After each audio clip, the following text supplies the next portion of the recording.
dégâts en Ukraine sont monstrueux. Selon les autorités ukrainiennes, aucun missile balistique ni missile anti-navire russe n'a été intercepté, ce qui prouve que l'Ukraine est sans défense. Le plus grand centre logistique de Nova Pochta de la région est en flammes. Un entrepôt contenant de l'uranium appauvri aurait été détruit.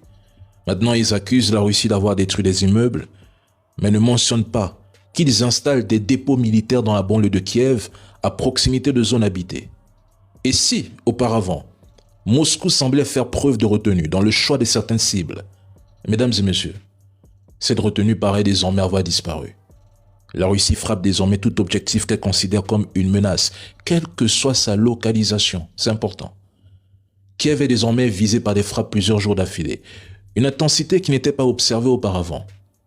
Des installations militaires, des entrepôts de drones et des stocks de missiles intercepteurs patriotes ont été pulvérisés. Par ailleurs, Poutine avait indiqué il y a quelques semaines que le missile Kinjal faisait l'objet d'améliorations afin d'en accroître la précision. Et jusqu'à présent, Poutine a mené une guerre d'usure visant à épuiser progressivement les capacités de l'OTAN. Ce sont les frappes ukrainiennes en profondeur sur les territoires russes qui ont changé la donne du conflit. Tant que les territoires russes n'étaient pas directement visés, Moscou concentrait principalement ses opérations dans le Donbass. Mais désormais, c'est terminé. Et sachez que si Poutine décidait un jour de raser Kiev, une hypothèse que je juge désormais plus plausible, si Zelensky poursuit sa stratégie actuelle, Trump ne bougera pas le petit doigt. Les Européens sont hors jeu. Sans le soutien direct des États-Unis, une réponse de l'OTAN à la Russie serait impossible. Ils savent que pendant 4 ans, le complexe militaro-industriel russe a considérablement augmenté sa production d'armes modernes et de munitions. Dans le même temps, les États-Unis et plusieurs de leurs alliés ont largement puisé dans leurs propres stocks pour soutenir l'Ukraine. Ils le savent très bien. Mais l'Ukraine doit être saignée et sa population doit être sacrifiée. Le plan de guerre des pays membres de l'OTAN contre la Fédération de Russie est véritablement en marche. Et le président Vladimir Poutine ne doit plus rester assis. Après l'annonce qui a été faite par l'OTAN de son plan de guerre contre la Russie avec un montant colossal de 40 milliards de dollars, après l'annonce qui a été faite par l'Union européenne, c'est au tour d'un pays membre de l'OTAN, la Norvège, de débloquer un montant colossal de 306 milliards de dollars, non 306 millions de dollars, voilà, ce n'est pas en termes de milliards, c'est en termes de millions, pour pouvoir financer les systèmes de défense patriotes et l'achat des drones ainsi que des armes anti-drones. Nous voyons une mobilisation massive autour de l'Ukraine. Nous comprenons donc que ce n'est pas l'Ukraine seule qui fait face à la Fédération de Russie.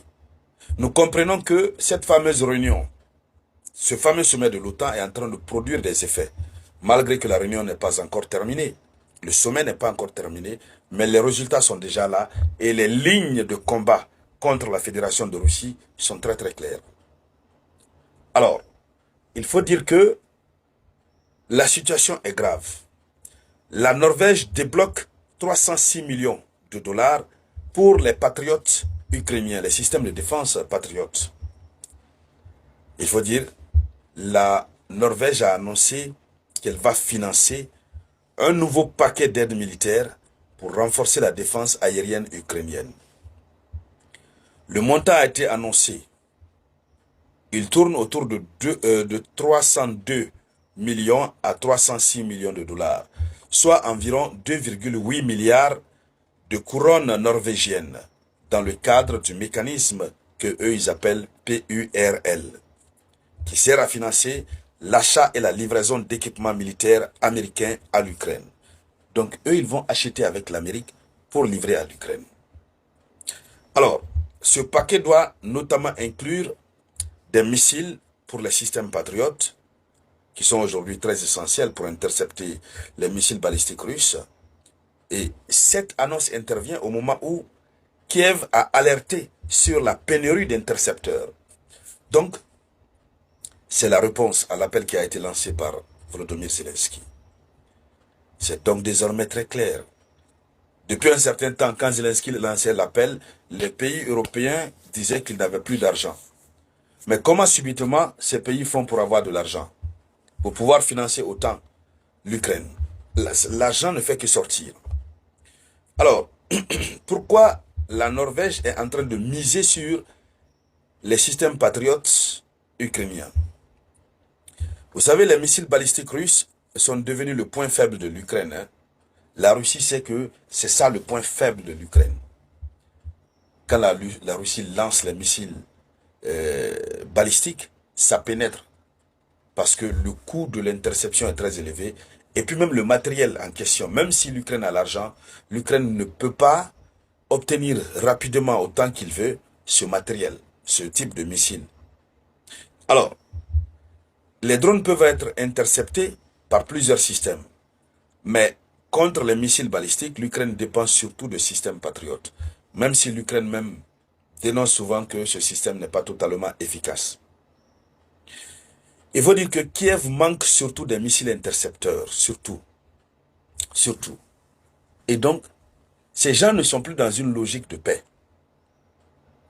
Comment remplir à nouveau les stocks de missiles ukrainiens pour que l'Ukraine puisse continuer à résister tant que possible face à la Russie et que la guerre puisse continuer de la plus belle des manières?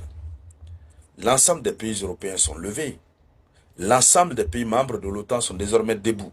Et tout ça, c'est contre la Russie. C'est pourquoi Vladimir Poutine doit comprendre et prendre les dispositions nécessaires. Donc, l'OTAN veut empêcher la Russie de saturer le ciel ukrainien. Le ciel ukrainien est saturé en longueur de journée, toutes les nuits désormais. Le système patriote, pour sa production, ça va prendre du temps. Même s'ils veulent débloquer 1000 milliards de dollars, même si l'Ukraine a tout l'argent là, sur place, les industries militaires américaines doivent prendre le temps pour produire. Ça fait plaisir aux industries militaires américaines. Leurs marchandises passent, fiap, fiap, fiap. Mais le temps de production, puisqu'il faut produire des missiles intercepteurs de bonne qualité. Alors, est-ce que ce montant peut aider à changer la bataille du ciel? La réponse est oui et non. Pour ne pas dire non, ça ne servira à rien. Parce que autant des montants sont en train d'être déboursés, la Russie connaît le coût, le prix de chaque missile intercepteur. Donc la Russie évalue. Ce montant globalement que l'Ukraine va recevoir va correspondre à combien de missiles intercepteurs. La Russie va donc savoir si ça fait 500 missiles intercepteurs ou bien 3400 missiles intercepteurs. La Russie va produire exactement le triple de missiles balistiques rapidement que possible et correspondant à 3 fois le nombre de missiles intercepteurs que l'Ukraine a reçus. Donc, pour intercepter chaque missile balistique, il faut utiliser un missile intercepteur. Donc, la Russie envoie, si l'Ukraine a reçu 1000 missiles intercepteurs, la Russie va envoyer les 1000. Mais dans une technique de saturation, la Russie va envoyer 1500 à la fois. Donc, les 1000 missiles vont être utilisés. Les 500, peut-être on a 100 ou 200 qui vont être dans un miracle total interceptés. Mais les 300 autres vont descendre. Et dès que ça descend, le reste aussi descend. C'est comme cela, c'est cette stratégie que la Russie utilise. La Russie connaît exactement combien de types d'armes ils ont, combien, le nombre exact. Et Vladimir Poutine, en début de cette année 2026, qu'est-ce qu'il avait fait? Vladimir Poutine avait fait changer les contrats de production. Toutes les entreprises privées russes produisent désormais au rythme du ministère de la Défense. Le ministère de la Défense russe les avait demandé de redoubler leur cadence de production et de travailler désormais 24 heures sur 24, 7 jours sur 7. Et puis, le gouvernement a créé des accompagnements sur le plan financier par rapport à ça. Ceux qui travaillent dans les usines se relayent à tour de rôle. Donc, cela a fait accroître les recrutements dans les usines. Cela donne de l'emploi. Donc, les industries russes aussi sont en train de s'enrichir au fur et à mesure que la guerre continue. Donc, ce qui fait que le stock dont dispose la Russie est encore énorme. C'est beaucoup. C'est beaucoup. Donc, ça veut dire clairement que cette guerre est en train de devenir une bataille d'endurance. Une guerre d'endurance, oui. Mais quels que soient les montants qu'ils vont débloquer, ils ne pourront pas atteindre leur objectif face à la Russie, parce que la Russie est déjà prête et continue d'anticiper. Alors, dames et messieurs, c'était ça la une de l'actualité. Je vous reviens tout de suite avec de nouvelles informations. En cette soirée du 7 juillet 2026, les États-Unis d'Amérique viennent de procéder à une puissante frappe contre l'Iran.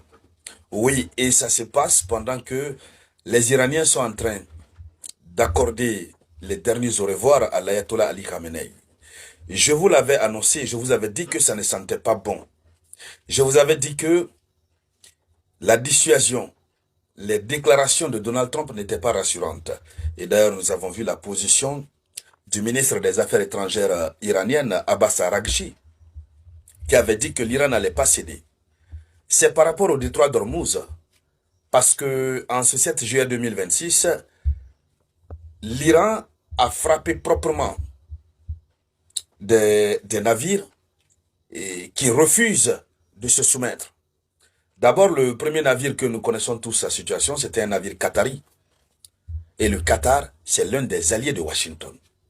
Washington veut montrer qu'il est le maître des lieux. Et l'Iran ne veut pas écouter ça. L'Iran impose ses règles. Donc, le navire qatari a été frappé. Washington a donné les instructions. Donald Trump, malgré qu'il est à la réunion de l'OTAN, il a donné des instructions fermes. Alors, allons-y d'abord avec l'information officielle donnée par le CENTCOM lui-même. Le CENTCOM a annoncé avoir lancé une série de frappes puissantes contre des cibles iraniennes en réponse aux récentes attaques contre des navires commerciaux dans le détroit d'Ormuz. Des explosions ont été signalées dans plusieurs zones du sud de l'Iran, notamment autour de Bandar Abbas, autour de Qeshem et de Sirik, tandis que des médias iraniens font état de frappes sur leur infrastructure portuaire. Donc c'est plusieurs installations qui ont été ciblées dans le sud de l'Iran. Alors, cette opération intervient après plusieurs jours de tensions croissantes en mer qui sont marquées par des attaques contre des navires commerciaux qui refusent de se soumettre au diktat de l'Iran.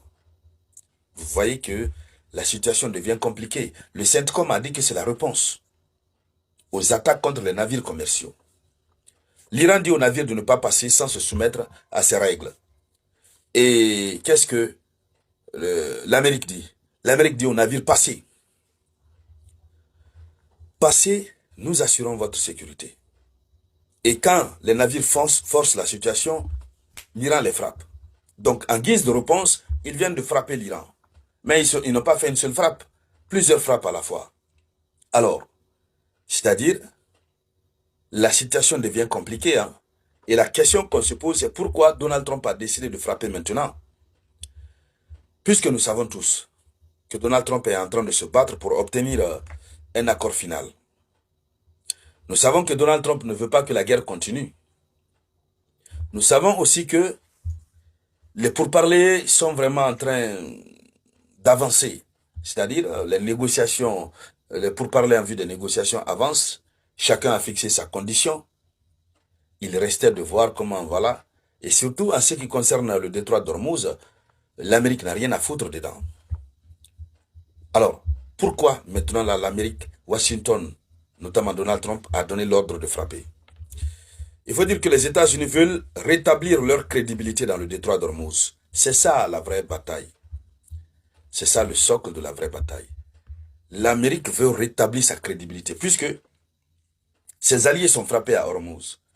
Et l'Amérique, qui se dit être une grande puissance, fait comprendre à ses alliés que Ormuz est libéré. Mais ses alliés ne peuvent pas passer. Voici le problème. Donc, l'Amérique est obligée de frapper. Et il faut dire que Washington considère les attaques contre les navires commerciaux comme une ligne rouge. En ordonnant des frappes, Donald Trump cherche à montrer que toute menace contre la navigation internationale va entraîner une réponse militaire. Alors, le deuxième élément de réponse, pourquoi Donald Trump a décidé de frapper maintenant, c'est parce que les États-Unis d'Amérique veulent empêcher l'Iran d'imposer ses propres règles dans le Golfe. C'est ce à quoi tous les pays du Golfe aussi ont peur. Si l'Iran n'est pas arrêté maintenant là par rapport à Hormuz, si l'Iran réussit à imposer sa loi à Hormuz, c'est terminé pour les États du Golfe, pour tous les États du Moyen-Orient. Parce que l'une des principales routes énergétiques mondiales se trouve être le détroit d'Hormuz. Si l'Iran a la même mise définitivement là-dessus, ce serait terminé, la puissance de l'Iran va accroître. Aujourd'hui, l'Iran peut dire, bon, vous nous payez avec des petits montants, voilà, un petit montant peut-être de peut-être 100 dollars, juste un petit montant. Je profite, hein, vous voyez, ça c'est notre monnaie de chez nous, hein, voilà. Je ne vous ai jamais montré ça ici, hein, voilà. Là, ça sort à l'envers, à mieux de 5000 francs. Donc, l'Iran peut dire payer 100 dollars par exemple, un petit montant ou bien 50 dollars pour passer. Mais si ce montant est accepté, ça veut dire, après 2 mois, l'Iran peut augmenter de 50 dollars à 200 dollars, de 200 dollars à 1000 dollars, ainsi de suite. Ce que l'Iran cherche pour le moment, c'est d'avoir le monopole du pouvoir sur, comment on va dire ça, sur le détroit d'Hormuz. Et c'est ce que Washington ne veut pas. Alors, il faut dire que Donald Trump veut reprendre l'initiative stratégique. En frappant les installations iraniennes, Donald Trump et la Maison-Blanche cherchent également à faire quoi? À reprendre l'ascendant après plusieurs incidents maritimes. Donc, en résumé déjà, c'est que Donald Trump veut reprendre le contrôle de la situation au Moyen-Orient. Parce que Donald Trump a vu que la situation est en train de l'échapper. Au profit de l'Iran, bien entendu. Donc, la question que tout le monde se pose, est-ce que l'Iran va riposter? Est-ce que l'Iran va riposter? Certains, vous allez me dire, c'est une question bête, mais ça son pesant d'or. Est-ce qu'on va se demander si l'Iran va riposter? C'est mal connaître l'Iran, mais l'Iran va riposter. Si même ce n'est pas déjà fait, puisqu'au moment où je réalise la conférence, il est 23h09 GMT. Or, les frappes ont été effectuées 2 heures auparavant. Si même maintenant l'Iran n'a déjà pas riposté, hein, mais l'Iran va riposter. Oui, il y aura une contre-attaque. Le risque de cette contre-attaque est très élevé. L'Iran va riposter. Puisque l'Iran dispose encore des capacités importantes en termes de missiles, en termes de drones et en termes de forces navales dans le Golfe. L'Iran n'est pas affaibli. Donc une riposte contre les intérêts américains ou leurs alliés va être possible dans les heures à venir. Ça c'est clair. Bon, le pire c'est que le détroit d'Hormuz redevient l'épicentre de la crise. Les combats vont se reconcentrer au détroit d'Hormuz. Chaque nouvelle frappe va augmenter le risque de perturbation de cette voie. C'est-à-dire, tant que l'Amérique va frapper, l'Iran va faire perturber cette voie. Ça c'est très clair. Et les Américains ne peuvent pas aller jusqu'au détroit d'Hormuz pour dire qu'ils vont empêcher les Iraniens de frapper. Ils ne peuvent pas. Alors, mesdames, mesdemoiselles et messieurs, c'était ça la une de l'actualité. Merci à toutes et à tous. Je vous reviens tout à l'heure avec, bien sûr, de nouvelles actualités par la grâce de Dieu le Tout-Puissant. Au cours de ce 36e sommet de l'OTAN, une réunion extrêmement stratégique, le président ukrainien Volodymyr Zelensky, qui se sent très fort du soutien des pays européens et des pays membres de l'OTAN, a pris la parole. Lors de sa prise de parole, il a dégagé un autre pan de la stratégie ukra-otanienne qui permettrait de terrasser au plus vite que possible la Fédération de Russie. Et cette stratégie, pour lui, repose sur un seul chiffre. Et, il faut dire clairement, il estime qu'un seul chiffre va suffire à faire basculer la guerre et à terrasser Moscou. Et le chiffre, vous savez, c'est combien? C'est 1000. Il parle de 1000 drones. Pour Zelensky, 1000 drones sur Moscou changeront la perception de Poutine sur la guerre. 1000 drones. Avant d'aller dans les profondeurs de sa déclaration et de voir les différentes perspectives otaniennes par rapport à cela, il faut déjà faire remarquer, et je vous fais rappeler, que l'Ukraine a déjà déversé 700 drones sur Moscou. Et ça n'a eu aucun effet, parce que la plupart ont été interceptés. Donc à vous de juger. Zelensky est dans le rêve. On peut dire oui, mais on peut dire non. Il faut faire très attention. 1000 drones un seul jour. Et un autre paquet de 1000 drones après 2 jours. Ou que ça prenne du temps. Cela dépend. 1000 drones chaque jour, ça va faire changer la perception de la guerre. Hein? Là, sur ce point, il a raison. Et l'OTAN s'apprête à le faire. C'est là où la Russie doit faire, mais extrêmement attention. Mais si c'est 1000 drones aujourd'hui, et après 2 semaines, 1000 drones, ça ne fait rien. Mais ce chiffre qui est annoncé, au même moment que l'OTAN déclare un plan de réarmement de 40 milliards d'euros destiné à l'achat des drones et autres, pendant que l'Ukraine a déjà 90 milliards d'euros pour les drones et autres, il faut dire que la Russie doit faire très attention. L'Ukraine-OTAN est engagée. Ben, au départ, lors des sommets de l'OTAN, le président Volodymyr Zelensky venait en tant que invité. Il prenait la parole. Mais cette fois-ci, il y a une différence fondamentale. La différence réside où? Zelensky est désormais dans l'esprit des membres de l'OTAN, dans leur cœur et dans leur âme, comme au tout début du conflit, en 2022. Ils sont complètement alignés sur sa volonté, pour ne pas dire que c'est Zelensky qui est d'ailleurs aligné proprement sur la volonté des pays membres de l'OTAN, puisqu'il y a eu des revirements ces dernières semaines. Beaucoup de pays membres de l'OTAN se sont réalignés derrière l'Ukraine, ont réaffirmé leur détermination à faire de l'Ukraine un bouclier qui résiste face à la Russie. Et ils ont même tenté de laisser de côté la question de la résistance. Le programme qui a été développé tout à l'heure, le nouveau programme otanien qu'on appelle OTAN Drone Edge, qui s'étend sur 5 ans, permet de comprendre que l'OTAN est en train de s'enliser dans un processus de guerre interminable contre la Fédération de Russie. Mais par qui est-ce qu'il faut passer? Ils ont déjà un acteur potentiel sur le terrain qui est déjà en conflit avec la Russie. Et cet acteur potentiel, c'est l'Ukraine. Ben, en plus de l'Ukraine, ils veulent ajouter la Pologne, la Lituanie, la Finlande, qui sont tous des territoires voisins à la Fédération de Russie. Donc, Zelensky parle de 1000 drones. Alors, il dit que c'est un chiffre qui suffirait à faire basculer la guerre. 1000 drones survolant Moscou en une seule nuit.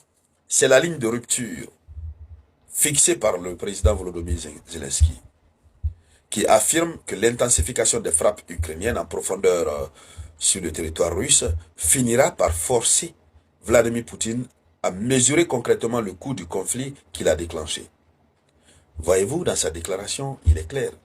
Ce n'est pas donc 1000 drones une nuit et attendre 2 semaines. Il parle d'intensification des frappes. 1000 drones par nuit. Ce sont des moyens de guerre qu'il est en train de demander.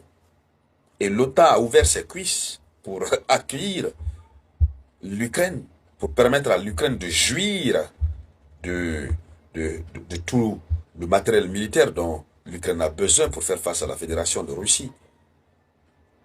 Parce que même Donald Trump, qui était contre la continuité de cette guerre, Aujourd'hui, on le voit dans une ambivalence totale, tantôt très engagé aux côtés de Zelensky, qu'il qualifie d'homme audacieux et de courageux. Tantôt, il prend son téléphone pour appeler Vladimir Poutine. Il fait 85 minutes au téléphone avec lui, en train de le supplier pour mettre un terme à la guerre. Mais pendant ce temps, il est actuellement présent à Ankara pour le 36e sommet de l'OTAN. Donc, dans des propos de Zelensky qui sont publiés sur son compte officiel, il explique que les frappes réalisées jusqu'ici avec des centaines de drones n'ont pas suffi à ébranler le Kremlin. Il reconnaît. Et donc, selon lui, tant que les attaques n'atteignent pas Moscou et Saint-Pétersbourg, Poutine va considérer la guerre comme distante. Donc, désormais, l'objectif, il faut frapper Moscou. Il faut frapper la ville natale de Vladimir Poutine, qui est Saint-Pétersbourg. Zelensky a des ambitions.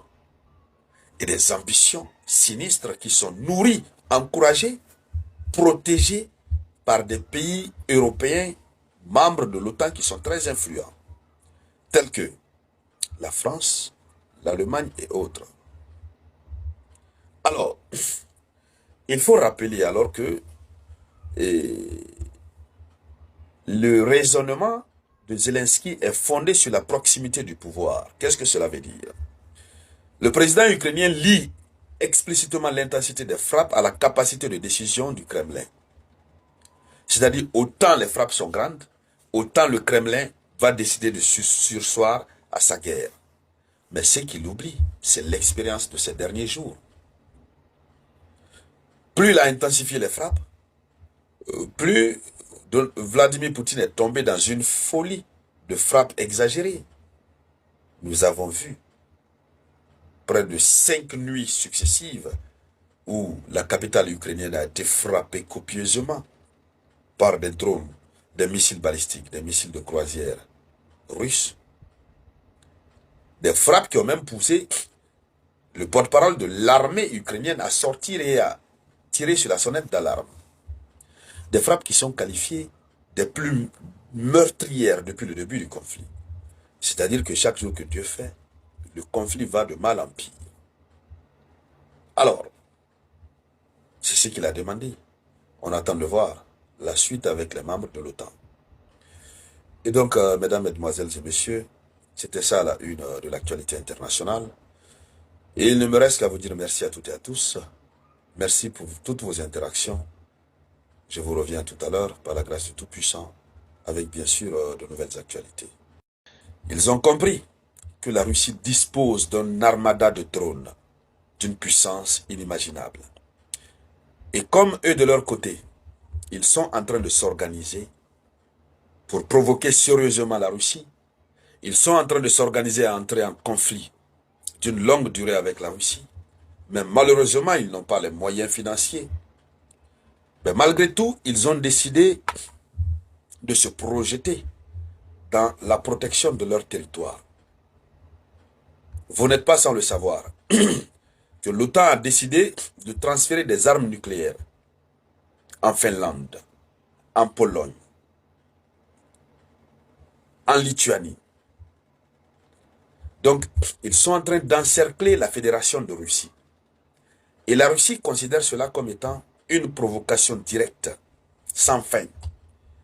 La Russie a démontré ces derniers jours qu'elle était prête à riposter à toute provocation. Et donc, ce sommet de l'OTAN, qui se tient maintenant là, 7 juillet 2026 au 8 juillet 2026, va être consacré sérieusement sur la question russe, la question en Ukraine, la question au Moyen-Orient. Mais le premier plan est dévoilé.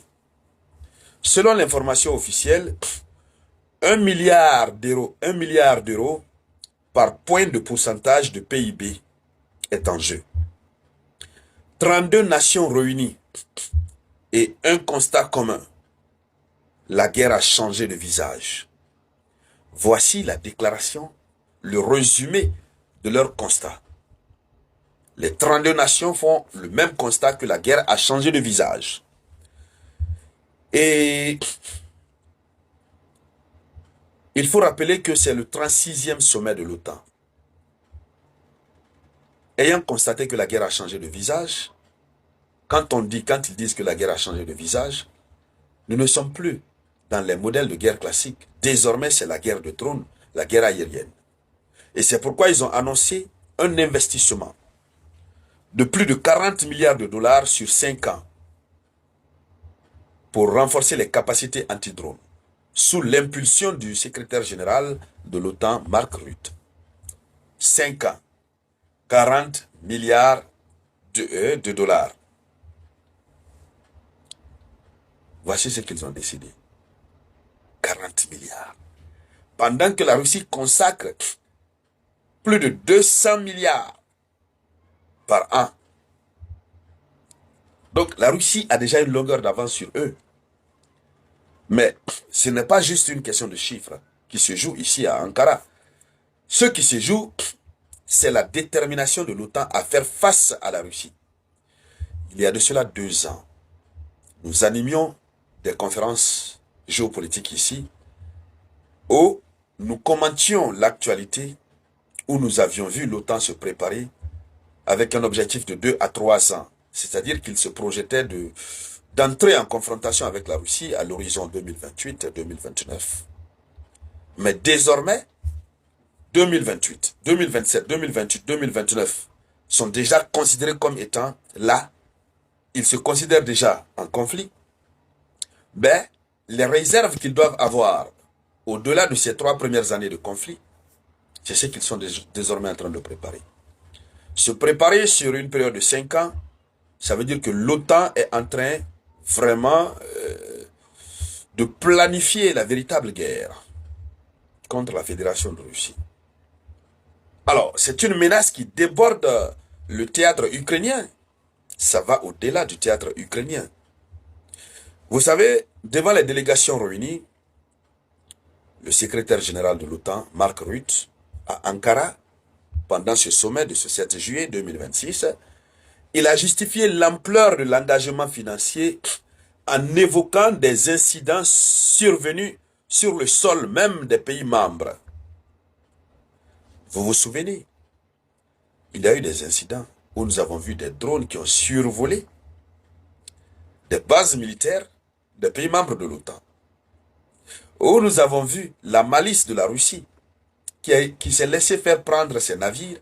Or, ces navires avaient embarqué à leur bord des drones, des mini-drones, chargés de cartographier, de collecter et de transmettre des informations extrêmement sensibles sur les pays membres de l'OTAN par rapport à leur armement.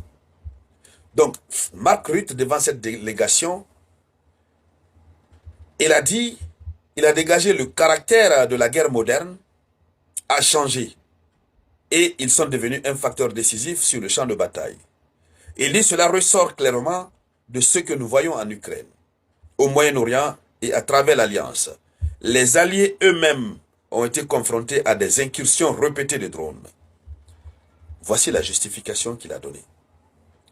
Alors, ces survols non identifiés qui ont été signalés ces derniers mois dans des pays comme la Pologne, la Roumanie, selon les responsables de ces 2 gouvernements, ont accéléré la prise de conscience au sein de l'organisation qu'une posture strictement défensive ne suffit plus.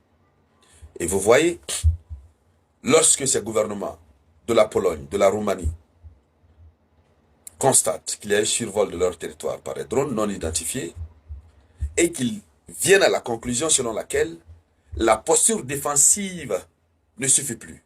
Ça veut dire rester toujours dans la défensive, ça ne suffit plus. Donc, qu'est-ce qui suffit? Voici la question. Voici la quintessence. L'essentiel de la question. Qu'est-ce qui suffit désormais? Lorsqu'on est à la défensive, c'est quoi? On est là, on attend, quand on est attaqué, on se défend. C'est ce que le droit veut. Mais lorsque eux-mêmes constatent que ça ne suffit plus, ça veut dire, au lieu de rester là à attendre qu'on nous attaque, qu'on nous défende, il faudrait qu'on attaque en premier. C'est ce que l'OTAN appelle l'attaque préventive. Donc, ils sont en train d'élaborer un plan d'attaque préventive. Vous comprenez donc aisément et tout doucement que la situation géopolitique internationale vient d'entrer dans sa nouvelle phase à travers ce 36e sommet des pays membres de l'OTAN. Alors, le projet qu'ils viennent de mettre en place est baptisé OTAN Drone Edge. L'initiative doit permettre, selon les mots du secrétaire général de l'OTAN, de développer rapidement la capacité de l'OTAN à déployer et à faire opérer des drones à grande échelle, tout en renforçant simultanément des défenses anti-drones robustes pour détecter, identifier et neutraliser les drones. Donc, le projet baptisé OTAN Drone Edge, qui va coûter 40 milliards d'euros ou de dollars, l'objectif, c'est quoi? Permettre à l'OTAN d'être capable de déployer et de rendre opérationnels plusieurs drones à la fois et à grande échelle. Donc, des drones d'attaque. Le deuxième pan du projet, des drones qui peuvent être là, qui sont des anti-drones, pour stopper les autres drones qui vont être lancés. Donc, ils savent déjà qu'ils seront les premiers à lancer. Ils doivent aussi avoir la capacité d'intercepter. Leur malheur, c'est qu'ils exposent toujours leur plan. Bon, eux, ils pensent que c'est à caractère dissuasif, c'est pour dissuader. Mais la vérité, c'est que la Russie prend bonne note. Et la Russie n'est pas en train de dormir. Donc, elle ne se laissera pas faire. Alors, mesdames, mesdemoiselles et messieurs, c'était ça la une de l'actualité internationale. On va continuer de suivre cette actualité et tout ce qui va découler comme d'habitude. On reviendra bien sûr en parler ici sur la tribune d'éveil des consciences. Merci à toutes et à tous. Merci pour vos différentes réactions. Je vous reviens tout à l'heure par la grâce du Tout-Puissant avec bien sûr de nouvelles actualités.